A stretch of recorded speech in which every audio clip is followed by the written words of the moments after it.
9. 자크 베르니는 자수성가한 사람이죠. 저녁 식탁 너머로 더니 부인이 말했다.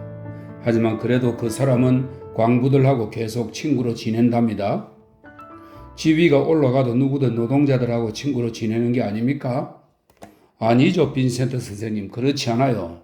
퍼티밤에서 밤업으로 옮기기가 무섭게 보이는 게 달라지기 시작하거든요. 돈 때문에 탄광주인의 편을 들면서 자기들도 예전엔 광산에서 노예 생활을 했다는 걸 잊어버리는 거죠. 하지만 자크는 신의가 두텁고 정직하죠. 우리가 스트라이크를 일으킬 때에도 우리 광부들에게 영향력을 미칠 만한 사람은 자크밖에 없어요. 사람들은 어느 누구의 권고에도 귀 기울이지 않지만 그 사람 말은 듣거든요. 그런데 그 양반도 불쌍하지 오래 살지 못할 테니. 그 사람이 어떻게 됐는데요? 빈센트가 물었다. 흔히 있는 일이죠. 폐병이라고요. 갱 내로 내려가 일하는 사람이면 누구든 걸리기 마련이죠. 그 양반 아마 올겨울을 넘기기가 힘들지 싶어. 조금 뒤에 자크 베르니가 들어왔다. 키는 땅딸막하고 덩이 구분되다 보리나주 사람들 특유의 깊숙이 들어간 우울한 눈을 가지고 있었다. 그의 콧구멍과 양 눈썹 끝과 귓바퀴에서 곤충의 촉각 같은 털들이 빳빳하게 튀어나와 있었다. 머리는 대머리였다. 그는 빈센트가 전도사로서 이곳 광부들 생활을 개선시키려고 왔다는 얘기를 듣고 깊은 한숨을 내쉬었다. 아, 전도사 양반, 수많은 사람들이 우리를 도우려 애썼죠. 하지만 이곳 생활이야 언제나 계속 그 꼴이죠. 보리나주의 형편이 나쁘다는 생각이십니까? 빈센트가 물었다. 자크는 한동안 침묵하다가 이었고 말을 꺼냈다. 나로서야 그렇진 않아요. 내 어머니가 그래도 내게 글 읽기를 가르쳤기에 그 덕에 난 십장이 되었지. 밤으로 내려가는 길에 자그마한 벽돌집도 갖고 있고 식량이 떨어지는 적도 전혀 없어요. 내 신세야 불평할 게 하나도 없지. 심한 기침 발작 때문에 그는 하는 수 없이 하던 말을 멈춰야 했다. 빈센트에게는 그의 납작한 가슴이 기침의 압력에 못 이겨 기필코 터질 것만 같아 보였다. 그는 앞문으로 가서 길가에다 서너 번 가래침을 뱉은 뒤 따뜻한 부엌 의자로 되돌아와 앉더니 귀와 콧구멍과 눈썹의 털들을 살며시 잡아당겨 보았다. 이것 봐요, 전도사 양반. 내가 십장이 되었을 때 내 나이 29이었다고? 그 무렵에 이미 내 폐는 절단 났지요. 그렇긴 하지만 얼마 안 되는 지난 시절들이 나로선 크게 나쁠 것도 없었어. 하지만 광부들은 그는 더니 부인을 힐끗 건너다 보았다. 어쩔까? 내가 전도사님을 데리고 앙리 데크리크를 만나러 내려갈까? 안 될 게 뭐 있어요? 사실대로 완전히 알아서 그분에게 손해날 것은 없잖아요. 자크 베르니가 변명하듯 빈센트에게 되돌아섰다. 어쨌든 결국 전도사 양반, 그가 말했다. 난 십장이니까 의무적으로 회사 측 사람들에게 뭐랄까 충성을 바쳐야만 해요. 하지만 앙리 그 사람을 만나면 다 알 수 있을 거예요. 빈센트는 밤의 한기 속으로 자크를 따라 나서 광부들이 사는 골짜기로 당장 내닫기 시작했다. 광부들의 집은 방 하나밖에 없는 나무로 만든 허술한 오두막집이었다. 꼼꼼하게 계획해서 세운 집들은 아니었지만 미친 듯한 각도로 골짜기 허리 아래로 이어지는 품새는 들쑥날쑥 제멋대로여서 오물이 들어찬 골목길에 미로가 생겼고 그 길에 익숙한 사람만이 그곳을 빠져나갈 수 있었다. 비틀거리며 자크를 따라가다가 빈센트는 바위, 통나무, 쓰레기 더미에 걸려 넘어지기도 했다. 골짜기 허리를 반쯤 내려가니 앙리 데크리크의 판잣집이 있었다. 데크리크의 집도 골짜기 안의 여느 집들과 아주 똑같았다. 흙바닥에다 지붕은 이끼로 뒤덮이고 널빤지 사이엔 기다란 마포를 쑤셔 넣어 바람을 막았다. 방 뒤쪽 양 구석에는 침대가 하나씩 놓여 있었는데 한 침대는 벌써 새 아이들이 차지하고 잠들어 있었다. 살림살이라고는 타원형 스토브 하나, 긴 의자가 딸린 테이블 하나, 보통 의자 하나, 못을 박아 벽에 붙여놓은 상자 하나, 그리고 거기에 들어있는 냄비와 접시 몇 개가 전부였다. 가끔씩 고기를 먹기 위해 대부분의 보리나두 사람들과 마찬가지로 데크리크의 집에서도 염소 한 마리와 토끼들을 길렀다. 염소는 아이들 침대 밑에서 잠들었고 토끼들은 스토브 뒤에서 짚을 조금씩 품고 있었다. 데크리크의 아내가 문 상반부만 휙 열고 누가 왔나 보더니 안으로 들어오라고 권했다. 그녀는 결혼하기 전까지 수년간 지금의 남편과 같은 탄층에서 일했는데 자그마한 석탄차를 회계부까지 밀고 내려가는 일이었다. 윤기는 거의 다 사라져서 그녀는 시들고 지치고 늙어 보였다. 26살도 채 되지 않았는데 말이다. 데크리크는 스토브의 열기 없는 부분에다 의자를 기대고 앉아있다가 자크를 보더니 펄쩍 뛰어 일어나며 외쳤다. 우리 집에 온 것도 참 오랜만이군. 다시 와줘서 반갑습니다. 같이 오신 분도 들어오시죠. 데크리크에겐 자랑거리가 있었는데 보리나주에서 자기만이 탄광사고로 죽음을 당하지 않을 수 있는 유일한 사람이라는 것이었다. 난 내 잠자리에서 고령으로 죽을 거요. 그는 종종 그렇게 말했다. 탄광은 날 못 죽여. 내가 그렇게 될 것 같아? 그의 오른쪽 머리에 네모난 커다란 머리 가죽이 번들거리는 모습은 흡사 수치 많은 머리칼 사이로 유리창이 반짝이는 것 같았다. 그것은 그와 그의 동료들을 태우고 지하로 내려가던 성강기가 우물 속으로 떨어지는 돌멩이처럼 100m 아래로 쑤셔 박혀 그의 동료 29명을 죽여버렸던 날의 유품이었다. 그는 그럴 때는 한쪽 다리를 질질 끌며 걸었다. 그가 석탄을 캐던 갱의 버팀대가 무너져 닷새 동안 갇혀 있었을 때 그쪽 다리가 4군데나 부러졌던 것이다. 그가 입은 조야한 검은색 셔츠의 오른쪽이 불룩 부풀어 있었다. 그것은 메탄가스가 폭발하면서 그를 석탄차에 꼬나 박았을 때 부러진 갈비뼈 세대가 끝내 제자리로 돌아가지 않은 부분이었다. 그러나 그는 투사였고 인간 싸움닭이었다. 아무것도 그를 제지할 수 없었다. 그가 회사에 맞대놓고 늘상 격렬한 말들을 해댔기 때문에 그에게 주어지는 자리는 가장 지독한 탄청이었다. 석탄을 캐내기도 제일 힘들고 작업 조건도 가장 곤란한 곳이었다. 그런 대우를 받으면 받을수록 알지도 못하고 보이지도 않는 그러나 언제나 존재하는 원수인 그놈들에게 대항하는 그의 분노의 불길은 더욱 높아졌다. 뭉뚝하고 단단한 턱이 한중간에서 조금 옆으로 움푹 패였기 때문에 길이가 짧고 오밀조밀한 그의 얼굴이 약간 비뚤어져 보였다. 반고시, 그가 말했다. 딱 알맞은 곳에 오신 거예요? 여기 보리나주의 우리들은 노예만도 못해요. 짐승이지. 새벽 3시에 마르카스 탄갱으로 내려가죠. 식사하면서 쉴 수 있는 시간이래야 겨우 15분. 그리고 오후 4시까지 일을 계속한단 말이요. 땅속은 캄캄해요. 게다가 뜨겁고 그러니 홀랑 벗고 일할 수밖에 없는데 공기는 탄가루와 유해가스로 꽉 차서 숨도 못 쉴 지경이에요. 탄층에서 석탄을 캐낼 때면 일어설 틈새도 없지요.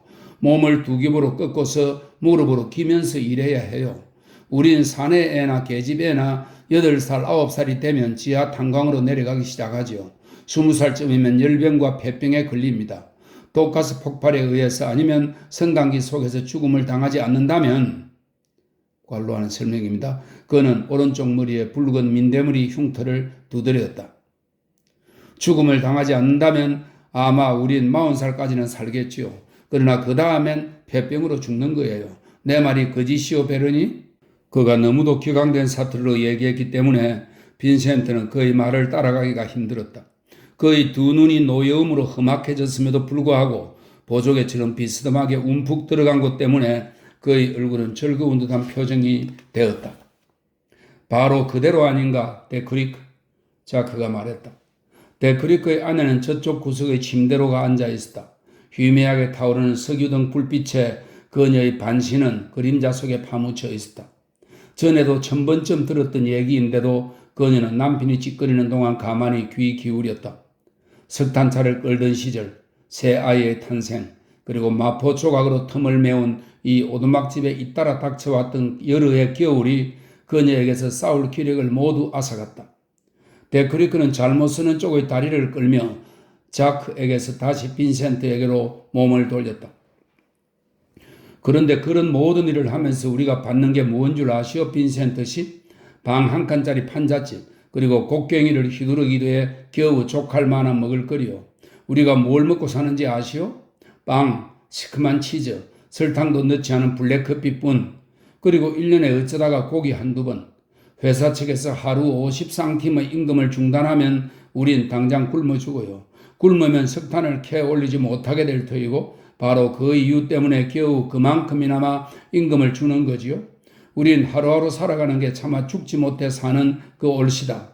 그러다가 병이라도 들면 무일푼으로 탄광에서 쫓겨나 개처럼 죽어가고, 그러면 우리 처자들은 이웃 사람들한테서 얻어먹고 삽니다. 8살에서 40살까지 선생 32년간을 캄캄한 땅속에서 일하다가 그 다음엔 저 건너 저 언덕의 어느 구덩이엔가 묻히는 거요. 그러면 모든 걸 몽땅 잊게 되지요. 10. 빈센트가 보니 광부들은 무지하고 배움도 없어서 대부분 글을 읽을 줄은 몰랐지만, 그러면서도 사려 분별 있고 어려운 일들을 척척 해내는 용기와 솔직함과 아주 예민한 성격을 가진 사람들이었다. 그들은 열병으로 야위고 창백했으며 지치고 쇠약한 모습이었다. 축 늘어진 누르스름한 피부는 작고 시커먼 털구멍으로 뒤덮여 있었다. 깊숙이 박힌 그들의 두 눈은 맞서 싸울 수 없는 억압받는 자들의 우울을 담고 있었다. 빈센트는 그들에게 이끌렸다. 그들은 춘데르트나 에텐의 브라반트 사람들처럼 소박하고 사람 좋은 성품을 가지고 있었다. 보리나주 풍경이 주는 황량한 느낌도 사라졌다. 보리나주만의 독특한 매력이 있음을, 보리나주의 모든 것이 그에게 말을 걸어오고 있음을 감지했던 것이다. 온 지 며칠이 지나자 빈센트는 더니가의 빵집 뒤에 딸린 아무렇게나 지은 교체에서 첫 예배 모임을 열었다. 그곳을 말끔히 청소하고 사람들이 앉을 긴 의자를 들여다 놓았다. 광부들은 5시에 식구들을 데리고 왔다. 추위를 막느라고 그들은 긴 목도리를 두르고 머리에 자그마한 모자를 썼다. 빈센트가 빌려온 석유등에서 나오는 불빛밖에 없었다. 어두컴컴한 가운데 투박한 긴 의자에 앉아서 광부들은 빈센트가 성서 위로 몸을 굽히고 있는 모습을 보면서 주의 깊게 귀를 기울였다. 그들은 몸을 따뜻하게 하려고 두 손을 겨드랑이에 꼭 끼고 있었다. 빈센트는 맨 처음 설교에 가장 알맞을 듯한 말씀을 찾느라 성경을 열심히 뒤적였다. 마침내 그는 사도행전 16장 9절, 밤에 환상이 바울에게 보이니 마케도니아 사람 하나가 서서 그에게 청하여 가로되 마케도니아로 건너와서 우리를 도우라 하거늘을 골랐다. 여러분은 이 구절에 나오는 마케도니아 사람이라 노동자로 생각해야 합니다. 빈센트가 말했다. 얼굴에 슬픔과 고통과 고달픔의 주름살이 새겨진 노동자입니다. 그러나 그에게 광희와 신비한 아름다움이 없는 건 아닙니다. 왜냐하면 그에겐 불멸의 영혼이 있고 또 그가 영원히 썩어 사라지지 않는 양식, 하나님의 말씀을 원하고 있기 때문입니다. 하나님은 인간이 예수 그리스도를 본받아 가난하게 살 것을 뜻하셨습니다. 또한 인간이 살아가면서 높은 목적을 얻기 위해서 애쓸 게 아니라 스스로를 미천한 자에게 맞추고 유순하고 소박한 마음이 되도록 복음서에서 배워 그리하여 선택받은 그날에는 하늘나라로 들어가 안식을 찾도록 뜻하셨습니다. 병든 사람이 많아서 그는 의사처럼 날마다 순방하면서 빵과 우유, 따뜻한 양말, 잠자리에 덮을 것들을 자기 힘 닿는 대로 조금씩 가져다 주었다. 광부들 사이에서 괴로운 열병이라고 불리는 악성 장티푸스가 마을을 덮쳐 사람들은 악몽에 시달리며 헛소리를 했다. 지치고 쇠약하고 몹시 아파 자리에 들어눕는 광부들의 수요가 나날이 늘어났다. 퍼티밤 주민들 전체가 그를 머슈 빈센트라고 다정하게 부르긴 했지만 여전히 살이는 기색이 많았다. 마을의 어느 집치고 그로부터 먹을 것과 위안을 받지 않은 집이 없었고 또 그 어느 집에서도 그는 병든 자를 간호하고 불행한 사람들과 함께 기도하였다. 비참한 사람에게 하나님의 빛을 가져다 주었다. 크리스마스 며칠 전에 그는 마르카스 부근에서 버려진 흙간을 하나 발견했는데 100명은 좋게 앉을 만한 크기였다. 얼씬연스럽고 설렁하고 삭막한 곳이었지만 문간까지 퍼티바함의 광부들이 들어왔다.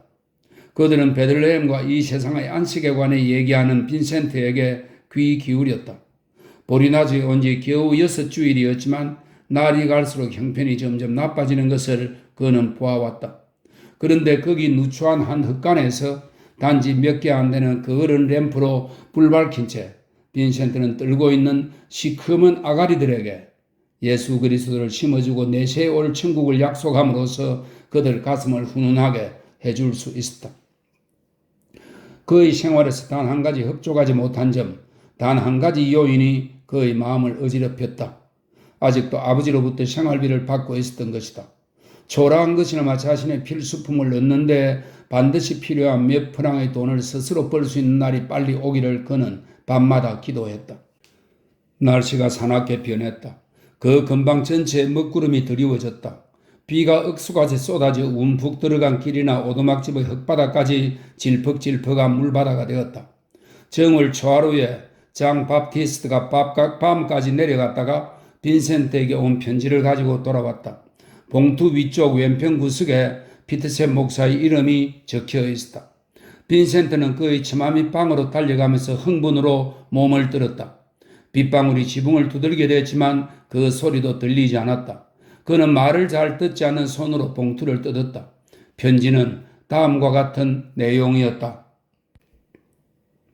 빈센트, 복음전도위원회는 자네가 장한일을 하고 있다는 소식을 듣고 올해 첫날부터 시작하여 6달간 자네를 임시 전도사로서 임명하려 하네. 6월이 끝날 무렵 그때까지 만사가 순조롭게 된다면 자네는 정식 임명을 받게 될 걸세. 그때까지의 자네의 월급은 50프랑이 될 걸세. 내게 편지 자주 주고 그리고 큰 뜻을 품고 계속 나아가게. 자네의 다정한 벗 피트센. 그는 기쁨에 넘쳐 손에 편지를 꼭 쥔 채 침대에 벌렁 몸을 던졌다. 드디어 이루었다. 평생의 사업을 발견했던 것이다. 언제나 그는 그것을 바라왔다. 다만 그것을 향해 똑바로 나아갈 힘과 용기가 없었을 따름이었다. 한 달에 50프랑을 받게 될 것이고 그만하면 먹을 것과 잠자리 비용은 충분하고도 남았으므로 이제 다시는 그 누구에게도 의지할 필요가 없었다. 그는 책상에 앉아 아버지에게 승리감에 찬 들뜬 편지를 쓰면서 이젠 아버지의 도움이 필요 없다고, 이제부터는 가족들에게 신뢰감과 만족감을 주는 사람이 되겠노라고 얘기했다. 편지를 끝마쳤을 때에는 벌써 저물 무렵이었다. 마르카스의 하늘에 천둥벼락이 치고 있었다. 그는 계단을 달려 내려가 부엌을 빠져나왔다. 넘쳐 흐르는 기쁨과 함께 그는 빗속으로 뛰어들었다. 더니 부인이 그를 쫓아왔다. 머슈 빈센트, 어딜 가려는 거예요? 모자와 외투도 입고 나왔군요. 대답하기 위해 발길을 멈추지도 않았다.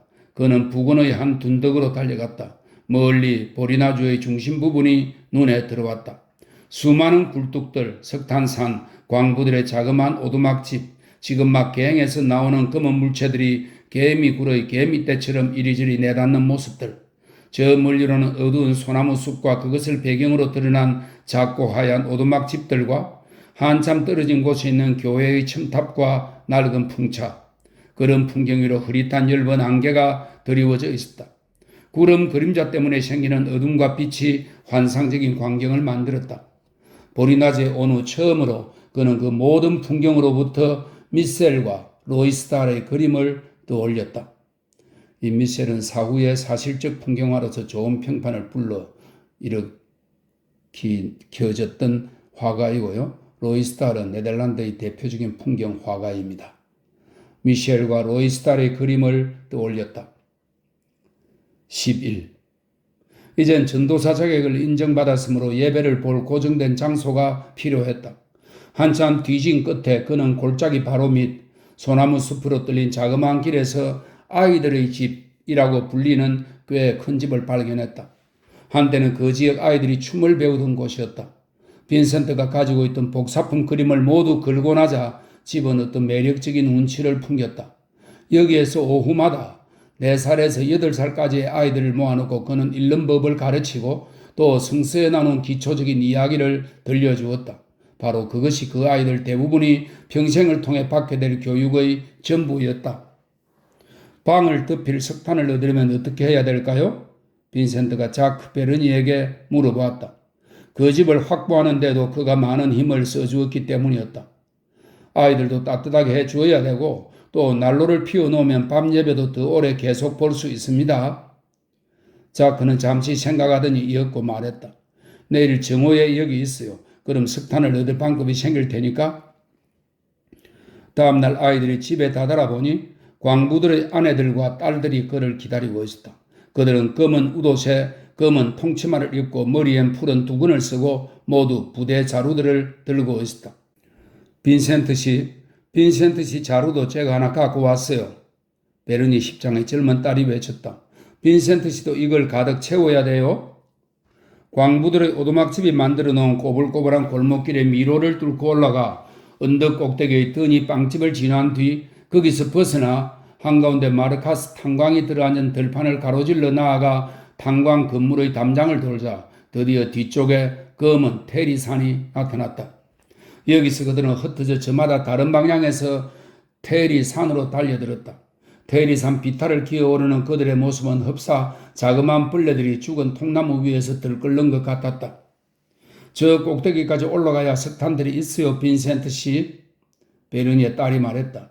이 밑바닥은 벌써 몇 년 동안 남김없이 다 캐버렸거든요. 따라오세요. 석탄이란 걸 보여드릴게요. 베르니 처녀는 염소 새끼처럼 시커먼 비탈길을 잘도 기어 올라갔지만 빈센트는 손과 발로 기어 올라가다시피 해야 했다. 발밑에 밟히는 것이 계속 미끄러져 내렸기 때문이었다. 베르니 처녀는 앞서 기어 오르다가 웅크리고 앉아 굳어진 작은 진흙 덩어리들을 빈센트에게 짓궂게 던져댔다. 그녀는 예쁜 처녀였다. 보기 좋은 홍조가 어린 양볼에다가 그동안 기민했고 활발하였다. 그녀가 7살이었을 때 그녀의 아버지 자크가 식장이 되었고 그래서 그녀는 갱내는 구경도 해본 적이 없었다. 자, 빨리빨리요, 빈센트 씨. 그녀가 외쳤다. 안 그러면 그 자루를 다 채우지 못할 거예요? 이건 그녀에겐 일종의 소풍이었다. 베르니 십장은 회사에서 꽤 질이 좋은 석탄을 할인 가격으로 살 수 있었던 것이다. 조그만 차들이 가득 실린 폐물더미를 한 번은 이쪽으로 한 번은 저쪽으로 번갈아가며 기계적으로 일정하게 쏟아버리는 중이었으므로 그들은 완전히 꼭대기까지는 올라갈 수 없었다. 그 테리산에서 석탄을 찾아내기란 쉬운 일이 아니었다. 베르니 처녀가 테리를 두 손으로 퍼내 진흙과 돌멩이와 다른 잔물질들을 손가락 사이로 걸러내는 법을 빈센트에게 가르쳐 주었다. 회사 측에서 놓쳐버리는 석탄의 양은 극히 적었다. 광부들 아내가 찾아내는 것은 일종의 이파남의 혼합물밖에 없었는데 그런 건 상품으로서도 팔지 않는 물건이었다. 테리는 눈비에 젖어 있었으므로 얼마 안가 빈센트는 손을 긁히고 베이고 했지만 이게 석탄이겠거니 하고 바라면서 자루를 4분의 1쯤 간신히 채웠을 무렵엔 여자들은 벌써 자기들의 자루를 거의 다 채운 뒤였다. 아낙네들과 처녀들은 하나하나 아이들의 집에다 자루를 놓고 식구들의 저녁을 준비하러 황급히 그러나 밤에는 식구들을 데리고 예배부로 오겠다는 약속을 남기고서 돌아갔다.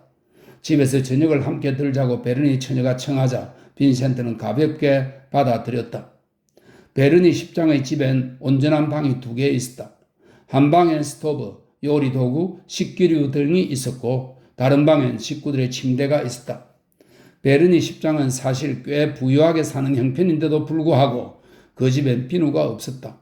빈센트가 차츰 알게 된 바대로 보르나도 사람들에겐 비누란 전혀 얻을 수 없는 사치품이었던 것이다.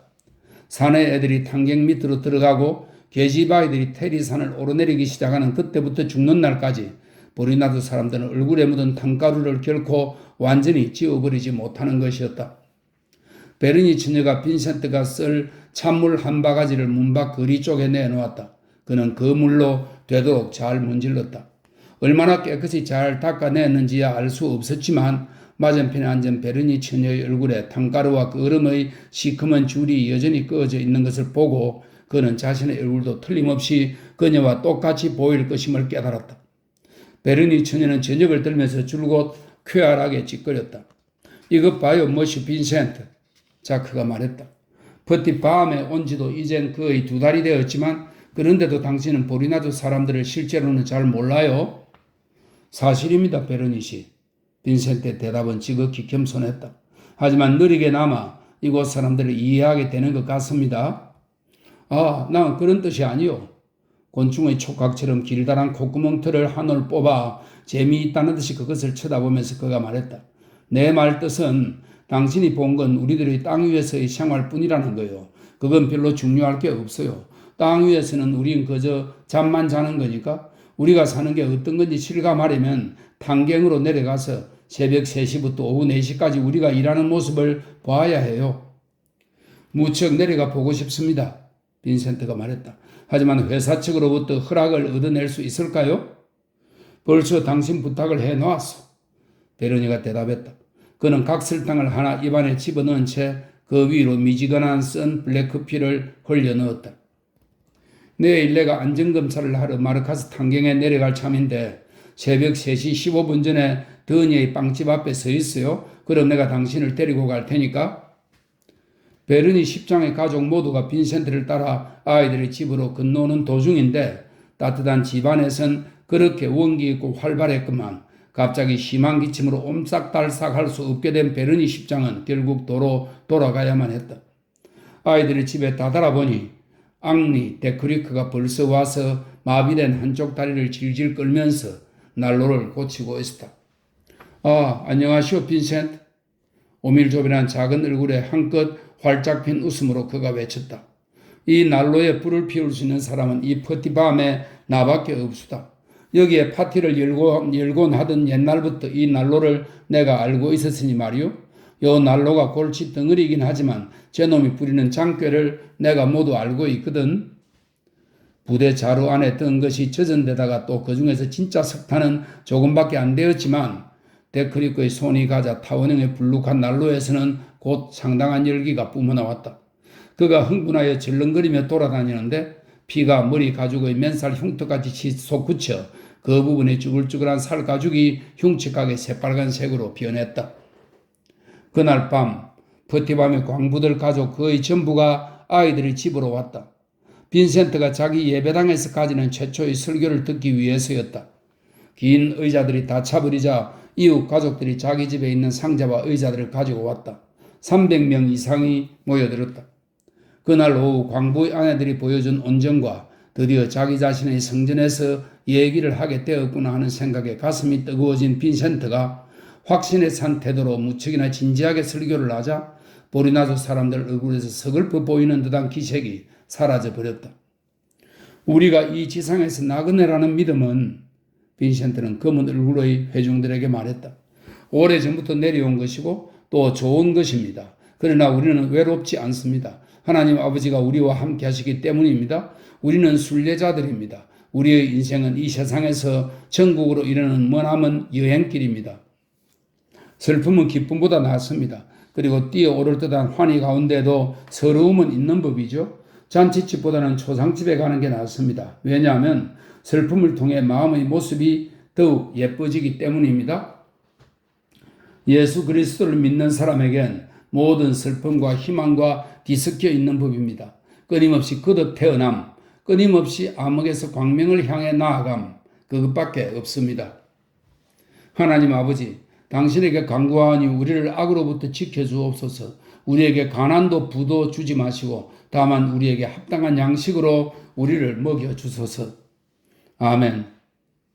데크리크의 아내가 제일 먼저 그의 옆으로 다가왔다. 그녀는 안개가 낀 듯 눈앞이 흐릿하고 입가가 떨렸다. 빈센트 전도사님, 그녀가 말했다. 저도 사는 게 하도 힘들어서 하나님을 잃어버렸지요. 그런데 전도사님이 제게 하나님을 되돌려 주셨으니 정말 감사합니다. 모두들 가버린 뒤 빈센트는 아이들의 집을 문을 잠그고 더니의 집을 향해 생각에 잠긴 채 언덕을 걸어 올라갔다. 그날 밤 받은 대접으로 보아 보리나조 사람들의 태도에서 그를 꺼리는 기색이 완전히 사라지고 마침내 그를 신뢰하게 되었음을 알 수 있었다. 그 검은 얼굴들이 이젠 그를 완전히 신의 사도로서 인정하였던 것이다. 무엇이 그런 변화를 일으키게 하였을까? 그에게 새 예배당이 생겼다고 해서 그렇게 되었을 리는 없었다. 그런 것 따위와 강부들에겐 상관없는 문제였다. 애초에 자신이 정식 지위를 안 가졌다는 얘기를 하지 않았으므로 그들은 그의 전도사 임명에 관해서는 알지 못했다. 그리고 그 새 예배당에서 진심으로 우러나 훌륭한 설교를 하긴 했지만 초라한 오두막집이나 버려진 흙간에서도 그와 다름없는 훌륭한 설교를 했었던 것이다. 더니 부부는 부엌에서 좀 떨어진 비좁은 방에서 벌써 잠들고 있었지만 집안에선 가꾸운 달콤한 빵 냄새가 아직도 풍기고 있었다. 빈센트는 부엌 안에 있는 깊은 우물에서 물을 퍼 대야에 부어놓고는 비누와 거울을 가지러 위쪽으로 올라갔다. 그는 벽에다 거울을 받쳐놓고 들여다보았다. 그래, 그의 추측이 옳았다. 베르니 집에서 얼굴을 닦았을 때 석탄 먼지를 조금밖에 씻어내지 못했던 것이다. 눈썹과 턱이 여전히 시커맸다. 그는 혼자 미소를 떠올리면서 대체 얼굴에 당가루를 잔뜩 묻히고서 새로운 성전에서 이렇게 어떻게 예배를 드리울까? 아버지와 스트리크 목사가 자기를 보았다면 얼마나 기겁을 했을까? 하고 생각했다. 그는 찬물에 손을 담갔다. 브레셀에서 가지고 온 비누로 거품을 내어 그 비누 거품으로 얼굴을 힘차게 문지르는 순간 무언가 그의 마음속에서 꿈틀했다. 그의 젖은 손은 허공에 그냥 걸린 채였다. 그는 다시금 거울을 들여다보았다. 테리에서 나온 검은 탕가루가 앞이마와 눈썹과 양볼과 크고 둥그스름한 턱 주위에 주름살을 긋고 있는 게 보였다. 그렇다. 그가 큰 소리로 외쳤다. 이것 때문에 사람들이 날 받아들인 거야. 마침내 나도 그들과 같은 사람이 된 거야. 그는 손에서 비두문을 헹궈낸 뒤에 얼굴에는 손도 대지 않은 채 잠자리로 들어갔다. 보리나주에 머무는 동안 날마다 그는 단가루를 얼굴에 분질렀다. 다른 사람들과 똑같이 보이게 하기 위해서였다. 12. 다음날 새벽 그는 2시 반에 일어나 부엌에서 버터를 바르지 않은 빵 한 조각을 먹은 뒤 집 앞에서 3시 15분 전에 자크 베르니 십장을 만났다. 한밤에 눈이 무겁게 내렸다. 마르카스 탄광으로 가는 길은 눈 속에서 지워졌다. 언덕을 벗어나 수많은 검은 굴뚝들과 테일이 더마를 향해 들판 한가운데로 나아가면서 빈센트는 광부들이 눈 벌판 너머 사방에서 줄다름 치고 있는 것을 보았다. 그 자그마한 물체들은 자기 집의 보금자리로 황급히 돌아가는 중이었다. 살을 에일 듯이 추운 날씨였다. 광부들은 얇고 시커먼 외투를 턱까지 끼어입고 몸을 따뜻하게 하느라 양 어깨를 안쪽으로 웅크리고 움직였다. 자크는 그를 어떤 방으로 우선 데리고 갔다. 선반 위에 쭉 매겨진 1년 번호 밑에 각기 하나씩 석유 램프들이 수없이 달려있는 방이었다. 지하에서 무슨 사고가 일어났을 경우엔 제자리에 걸려있지 않은 램프의 번호를 보고 누가 갇혔는지 알 수 있어요. 자크가 말했다. 광부들은 자기들의 램프를 서둘러 몸에 차고 흰 눈이 덮인 마당을 건너 성강기가 있는 벽돌 건물로 내달렸다. 빈센트와 자크도 합세했다. 지하로 내려가는 케이지는 위에서 아래로 6개의 칸막이 차로 되어 있었는데 그 칸막이 차 하나가 석탄이 담긴 탄차 하나씩을 싣고 지상으로 운반하고 있었다. 칸막이 하나는 겨우 2사람이 편안하게 웅크리고 앉아 내려가기엔 딱 알맞은 크기였는데 거기에 5사람이 꼭 끼어앉아 석탄 더미 같은 꼴로 지하로 내려가는 것이었다. 자크가 십장이었으므로 그와 빈센트와 자크의 조수 한 명만이 맨 꼭대기 칸막이 차에 올라탔다. 그들은 쪼그리고 앉았다. 발가락은 칸막이 측면에다 꼭 끼이고 머리통은 칸의 맨 꼭대기의 철망에 닿았다. 2 손을 앞에다 꼭 놓고 있어야 해요, 빈센트 씨. 자크가 말했다. 행여 옆벽에라도 닿으면 손을 잃어요. 신호가 떨어지자 2개의 강철 궤도를 타고 케이지는 총알처럼 지하로 튀어내려갔다. 케이지가 암석 사이로 빠져내려가는 거칠 것 없는 길은 케이지 자체보다 1인치쯤 밖에 넓지 않았다. 발밑으로 약 800m 깊이까지 암흑이 펼쳐져 있고 무엇라도 잘못되는 날에는 곧장 죽음으로 직행된다는 생각에 빈센트는 자기도 모르는 사이에 모골이 송연해졌다. 그것은 난생 처음으로 느끼는 공포, 암흑의 구덩이로 곧장 떨어져 알지 못할 10년으로 추락해 버리지 않을까 하는 공포였다. 2달여 동안에 성강기 사고가 전혀 없었으므로 걱정할 게 없다고 믿고는 있었지만 흐릿하게 깜빡거리는 석유 램프의 불빛은 조리 있는 판단을 하기에 아무런 도움이 되지 못했다. 그가 본능적으로 몸이 자꾸 떨린다고 얘기하자 자크는 그 마음 알겠다는 듯 미소를 지었다. 어느 광부라도 그런 기분이에요? 그가 말했다. 하지만 광부들은 내려가는데 익숙해졌지 않습니까? 아니 천만에 억누를 길 없는 공포감과 두려움이 죽는 날까지 광부들을 따라다닌다오? 그러면 십장님은 나도 내심으로는 당신과 똑같이 떨고 있어. 33년간이나 내려 다녔는데도 말이요. 350m 지점에서 반점 온 거랍니다. 350m 지점에서 게이지가 잠시 멈추더니 이었고 다시 우르르 내려가기 시작했다. 갱의 벽에서 물이 줄줄 서며 나오는 것을 보자 빈센트는 다시 몸을 떨었다. 위로 쳐다보자 지상의 밝음이 하늘의 별 하나만한 크기로 눈에 들어왔다. 650m 지점에서 그들은 내렸고 광부들은 그대로 계속 내려갔다. 빈센트는 암석과 흙 사이로 수없이 많은 궤도들이 뚫린 널찍한 터널 안에 있었다.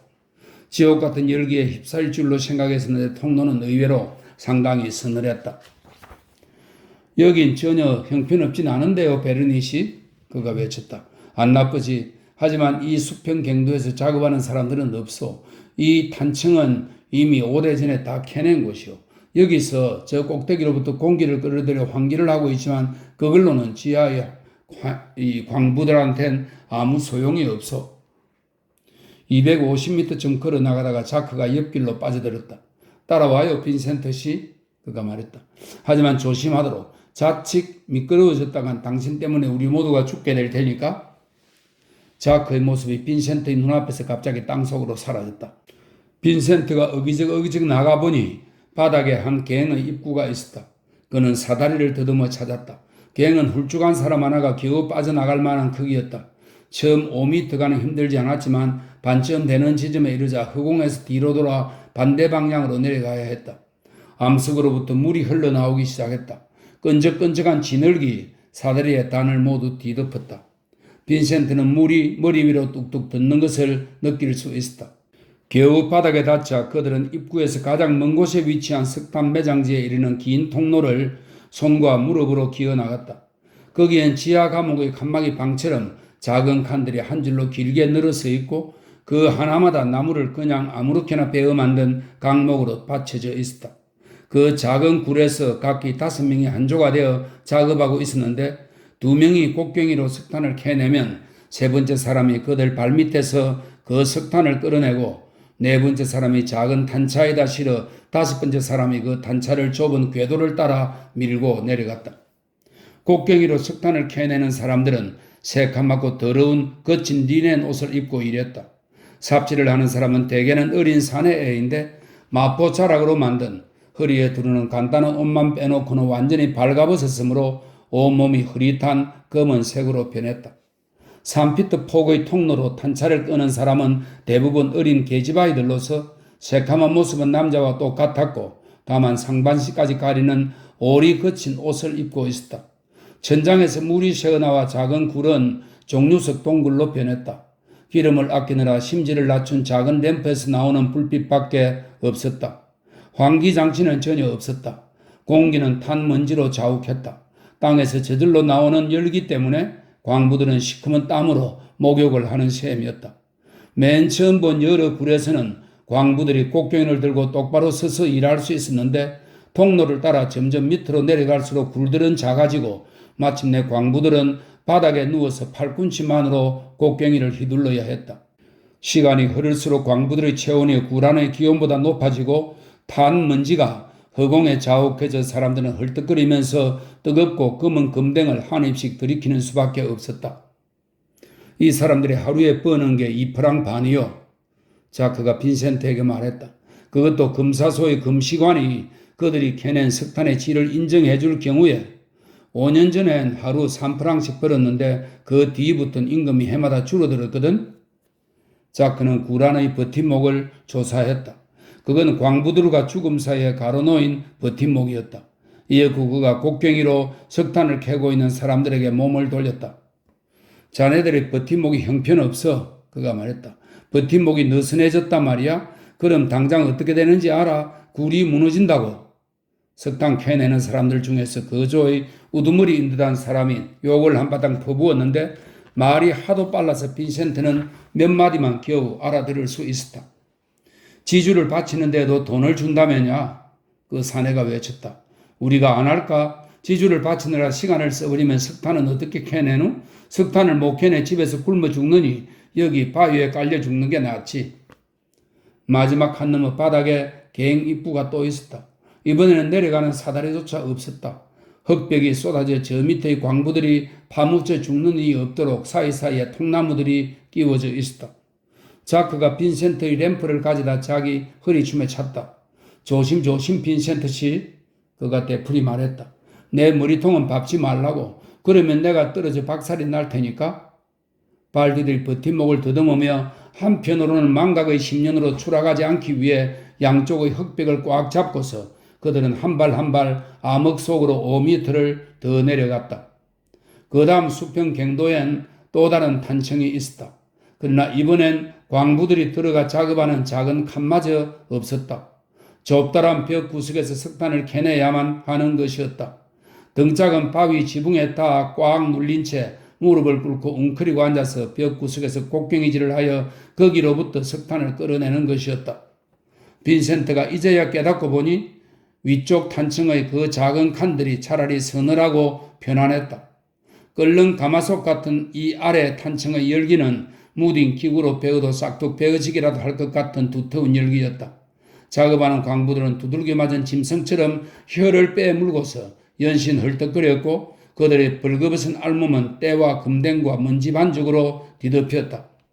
빈센트는 정말로 손가락 하나 꼼짝하지 못한 채 이런 맹렬한 열기와 먼지는 단 1분도 견딜 수 없다고 생각했다. 그들은 격렬한 육체 노동을 하고 있었고 빈센트 자신이 느끼는 것보다 1000배나 더 큰 지긋지긋함을 느끼고 있겠지만 그런데도 좀 쉬거나 아니면 잠시라도 몸을 식히기 위해서 일을 멈출 수가 없었다. 그랬다가는 꼭 채워야 될 석탄차의 숫자대로 석탄을 채우지 못할 것이고 그러면 하루 노동의 대가인 50상팀을 받지 못하기 때문이었다. 이 벌집 같은 굴들을 연결하는 통로를 기어나가면서 그들은 탄차가 조그만 궤도로 지나가도록 하기 위해서 몇 초마다 한 번씩 벽에 찰싹 달라붙곤 했다. 이 통로는 위의 탄창에 있는 것보다 더 작았다. 탄차를 미는 계집아이들도 위층보다 더 어렸는데 10살이 넘는 아이가 하나도 없었다. 탄차가 무거웠으므로 계집아이들은 궤도를 따라서 탄차를 미느라 안간힘을 쓰며 싸워야 했다. 케이블을 이용하여 탄차를 아래로 내려보내는 금속으로 된 활강 사면로가 그 통로 끝에 있었다. 자, 빈센트 씨, 자크가 말했다. 이젠 700m 지점에 있는 마지막 수평 갱도로 데려가 주겠소. 거기서 세상 어디에서도 볼 수 없는 걸 보게 될 거요. 금속으로 된 그 활강 사면로로 한 30m쯤 미끄러져 내려가니 궤도가 2개 있는 넓은 터널이 나왔다. 그들은 그 터널 뒤쪽으로 반마일쯤 걸어갔다. 터널이 끝나는 곳, 선반처럼 튀어나온 암석 위에서 급기를 멈추고 기어서 통로를 빠져나와 반대편으로 내려가 보니 새로 파놓은 갱 안이었다. 이곳은 새 탄갱이요. 석탄 캐내기가 세상에서 제일 힘든 곳이요. 이 채굴장으로부터 지극히 작은 12개의 갱이 잇따라 이어지고 있었다. 자크가 그중 한 갱 안으로 몸을 밀어 넣으며 외쳤다. 따라와요. 입구는 빈센트의 어깨가 간신히 빠져나갈 만한 크기였다. 그는 그 안으로 억지로 몸을 집어넣고서 손톱과 발가락으로 흙을 파헤치면서 뱀처럼 배로 기어나갔다. 3인치 앞에서 기어가는 자크의 장화가 보이지 않았다. 암석을 뚫어 판 그 터널은 높이 1피트 반, 폭 2피트 반에 지나지 않았다. 통로가 시작되는 갱 초입에도 신선한 공기는 거의 없었지만 그래도 이 채탄장에 비하면 그곳은 서늘했다. 배로 기어가는 것이 끝나자 한 사람이 설 수 있는 정도 높이의 작은 돔처럼 생긴 굴이 나왔다. 굴 안은 칠흑같이 캄캄했다. 처음에는 아무것도 보이지 않더니 얼마쯤 지나자 한쪽 벽에 늘어선 푸르스름한 4개의 작은 불빛을 알아볼 수 있었다. 빈센트는 온몸이 땀으로 젖었다. 탄가루가 섞인 이마에 땀이 눈 속으로 흘러내려 눈이 몹시도 쓰라렸다. 오랫동안 배로 기어오느라 숨이 차 헐떡거리는 중이라서 그는 안도감을 가지고 공기를 좀 들이키려고 몸을 일으켰다. 그러나 그가 들이킨 것은 불이었다. 그 투명한 불이 흡파 밑으로 내려가면서 그를 불태우고 질식해 했다. 여기는 마르카스 전체에서 제일 지독한 곳이었다. 중세기에나 있을 듯한 고문실이었다. 이봐요. 나디건 한 목소리가 외쳤다. 빈센트 씨 아니요? 우리가 일당 50상팀을 어떻게 보나 보러 오셨수? 자크는 재빨리 램프 있는 데로 가더니 그것을 검사했다. 램프 속에 푸른 불꽃으로 가득 차 가고 있었던 것이다. 저 사람 여기 내려오지 말았어야 하는 건데? 데크리크가 빈센트에게 귓속말로 말했다. 그의 눈 흰자위가 반짝였다. 이 굴에 있다간 저 사람 각혈을 하고 말 거예요? 그러면 우리가 활차로 끌어내야 한다고요. 데크리크, 자크가 불렀다. 이 램프들이 새벽 내내 이 모양으로 타고 있던가? 예, 데크리크가 근성으로 대답했다. 탄화수소 가스가 나날이 늘어가고 있수다. 한번 폭발하면 그걸로 우리 고생도 끝나는 거지 뭐. 여기 굴들은 지난 1년에 가스를 다 빼냈는데? 자크가 말했다. 하지만 그게 도로 들어왔단 말이요. 도로 들어왔어. 머리 가죽의 검은 흉터를 긁으며 재미있다는 듯이 데크리크가 말했다. 그럼 자네들이 2주일 중 어느 하루는 쉴 수밖에 없겠군. 가스를 다시 말끔히 빼내게 말이야. 광부들한테서 빗발치는 듯한 항의가 일어났다. 애 새끼들 먹일 빵도 당장 없는 판인데 그 임금 가지고 살 수도 없는 판국에 하루 일당을 몽땅 포기하라니. 우리가 집에 돌아가 있는 동안에 빼내라고 해요. 우리도 다른 사람들처럼 먹고 살아야 하지 않소? 맞았어. 데크리크가 웃음을 터뜨렸다. 탄광이 날 죽일 수는 없을걸. 전에도 죽이려고 했지만 말이야. 난 늙도록 살다가 쇠해서 내 침대에서 죽을 거라고. 그런데 먹고 사는 얘기가 나왔으니 말인데 지금 몇이나 됐어, 베르니? 자, 그는 푸르스름한 불꽃 가까이로 시계를 가져갔다. 9시군. 좋았어. 그럼 밥을 먹어도 되겠군. 허연 누나를 가진 땀 흘리는 시커먼 몸뚱이들이 일손을 멈추고 벽에 기대어 쪼그리고 앉아 보자기를 풀었다. 거기보다 그나마 기온이 좀 낮은 곳으로 나가 식사할 수도 없었는데 왜냐하면 자기들 스스로가 15분간만 쉬기로 정해놓았기 때문이다. 기어서 갔다 오는데도 거의 그만한 시간이 걸릴 터였다. 그래서 그들은 요지부동인 열기 속에 앉아 두껍고 거친 빵 2조각과 신 치즈를 꺼내 걸기 들린 듯이 먹기 시작했다. 손으로부터 시커먼 금댕이 하얀 빵 위에 줄줄이 떨어졌다. 미지근한 커피가 담긴 맥주병을 각자 하나씩 가지고 있었는데 그걸로 빵을 뱃속으로 흘려내려 보내는 것이었다. 그 커피와 빵과 신 치즈가 그들이 하루 13시간 노동하는 데에 대한 보상이었다. 지하에 내려온 지도 벌써 6시간이 지났다. 열기와 먼지로 숨이 막히고 공기가 모자라 빈센트는 기절할 것만 같았다. 빈센트는 단 몇 분도 더 그 고문을 견뎌낼 수 없을 것 같았다. 자크가 드디어 가야겠다고 말했을 땐 고맙기까지 했다. 가스에 주의하라고 갱도 속으로 몸을 집어넣기 전에 자크가 말했다. 가스가 심해지면 자네 소를 모두 밖으로 끌어내는 게 좋아. 데크리크가 거칠게 웃어 제쳤다. 그럼 우리가 석탄을 못 캐내는데도 그날 일당 50상팀을 회사가 준답디까? 그 물음에는 아무 대답도 없었다. 그 대답이야 데크리크가 역시 자크만큼이나 잘 알고 있었다. 자크는 어깨를 으쓱해 보이고는 배로 기면서 그 굴을 빠져나가기 시작했다. 빈센트가 뒤를 따랐다. 고약한 냄새가 나는 시커먼 땀이 눈으로 흘러들어 그는 완전히 눈이 멀어버린 것 같았다. 반시간쯤 걸어가자 연결 통로에 이르렀는데 거기서 케이지를 타고 석탄과 사람이 지상으로 운반되었다. 자크는 마석을 모아두는 암석 가운데 뚫린 한 굴 속으로 들어가더니 기침을 하면서 시커먼 가래를 뱉어냈다. 우물의 두루박처럼 손살같이 위로 돌진하는 케이지 안에서 빈센트는 자크 베르니에게 몸을 돌리고 말했다. 베르니 씨, 사람들이 뭐하러 계속 탄광으로 내려갑니까? 왜 모두 다른 곳으로 가버리거나 다른 일자리를 구하지 않죠? 이봐요, 빈센트 씨. 다른 일자리란 없어. 그리고 돈이 없으니 다른 곳으로 갈 수도 없지. 이 보리나주 전체에는 단돈 10프랑이라도 저축해둔 집이 단 하나도 없어요. 그리고 떠날 수 있다 해도 우린 그러지 않을 거요. 뱃사람들은 배를 타면 갖가지 위험이 자기를 기다리고 있다는 걸 알지만 그래도 무트로 올라오면 바다 향수병에 걸리지. 우리도 그와 마찬가지요, 빈센트 씨. 우린 탄광을 좋아하고 땅 위에 있느니 차라리 지하에 있기를 원해요. 우리가 바라는 건 오직 생활을 해 나갈 수 있을 만한 임금과 좋은 작업 조건과 위험에 대비한 안전설비요. 케이지가 위에 닿았다. 눈 덮인 구내를 건너가는데 흐릿한 햇살에도 눈이 아찔했다. 세면실의 거울에 비춰보니 그의 얼굴은 깜장칠을 한 것 같았다. 몸을 닦기 위해 기다릴 틈도 없었다. 그는 반무의식적으로 들판 한가운데로 뛰쳐나가 신성한 공기를 들이키면서 혹시 갑자기 열병에 걸려 악몽을 겪었던 게 아닐까 하고 생각했다. 하나님이 자신의 자식들을 그런 지긋지긋한 고역 속에서 일하도록 놓아둔 건 분명 아니겠지? 틀림없이 아까 본 건 꿈이었겠지? 다른 사람들보다 비교적 부유하고 잘 사는 더니의 빵집을 그대로 지나쳐 그는 아무 생각 없이 데크리크의 오두막집이 있는 골짜기의 더러운 골목길로 터덜터덜 내려갔다. 문을 두드려도 처음엔 아무 대답이 없었다. 얼마 뒤에 6살 먹은 사내 애가 나왔다.